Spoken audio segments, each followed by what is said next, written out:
नमस्कार दोस्तों। पिछली चर्चा में हम लोगों ने टाइप 1, टाइप 2, टाइप 3 में दो वेरिएंट टाइप 3, टाइप 3C और टाइप 5 डायबिटीज़ की चर्चा की थी। इस पोस्ट में मैं टाइप 4 डायबिटीज़ की चर्चा करूँगा। ये है age related insulin resistance, non obese elderly patient diabetes. मरीज कहता है कि मुझे 60-70 साल तक डायबिटीज़ नहीं थी, अब कैसे हो गई।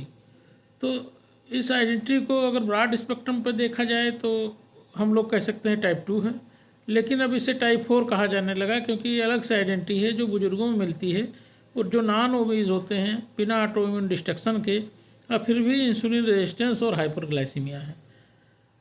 तो ब्रॉड स्पेक्ट्रम में समझने के लिए समझें कि age related insulin resistance seen in non obese elderly patients, मतलब ऐसे मरीज जो 60+ हैं, पतले दुबले हैं, लेकिन फिर भी उन्हें टाइप 2 डायबिटीज़ के सिम्टम आ गए, इंसुलिन रेजिस्टेंस हो गई।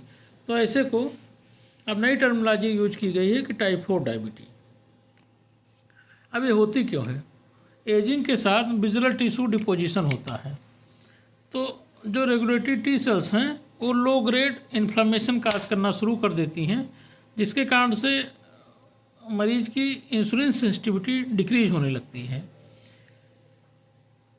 अब इसमें टाइप 2 जैसे ही पैनक्रियाटिक बीटा सेल प्रिजर्व रहते हैं, लेकिन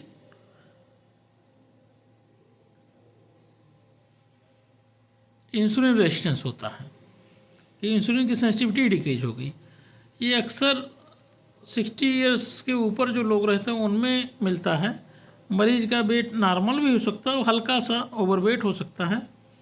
इसमें मरीज को कीटोसिस नहीं होती है, डायबिटिक कीटोसिस में नहीं आएगा पेशेंट। इसमें मरीज का धीरे धीरे फास्टिंग, पीपी, HbA1c बढ़ता है।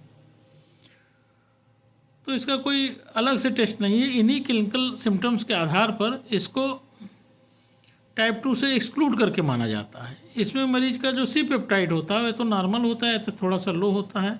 ऑटो इम्यून मार्कर जो हम लोग टाइप 1 में कराते हैं वो नहीं होता है, और मरीज को कोई पैनक्रियाटिक डिजीज़ की हिस्ट्री नहीं होती। इसका मैनेजमेंट बिल्कुल टाइप 2 जैसा है। टाइप 2 में जिसे हम लोग चर्चा किए थे कि life style modification, exercise plus dietary habits, और उसके बाद हम OHA पर आते हैं। मरीज का रीनल फंक्शन ठीक है तो मेटफॉर्मिन दे सकते हैं, रीनल फंक्शन नहीं ठीक है तो DPP-4 इनहिबिटर ये यूज कर सकते हैं, और बाद में इनको कभी कभी हम लोगों को इंसुलिन पर भी रखना पड़ता है। धन्यवाद। अब क्लिनिकल प्रैक्टिस में टाइप 4 को टाइप 2 में ही मैनेज किया जाता है। इसका अलग से डायग्नोसिस लिखना स्टैंडर्ड नहीं है, लेकिन अब कुछ रिसर्च पेपर में इनको अलग से टाइप 4 लिखा गया है। इसीलिए कुछ लोग सुनते हैं तो हम लोग से पूछते हैं, फॉलोअर भी पूछते हैं, सर टाइप 4 डायबिटीज़ क्या है? तो मैंने आपकी जानकारी के लिए सोचा साझा कर दूं। धन्यवाद।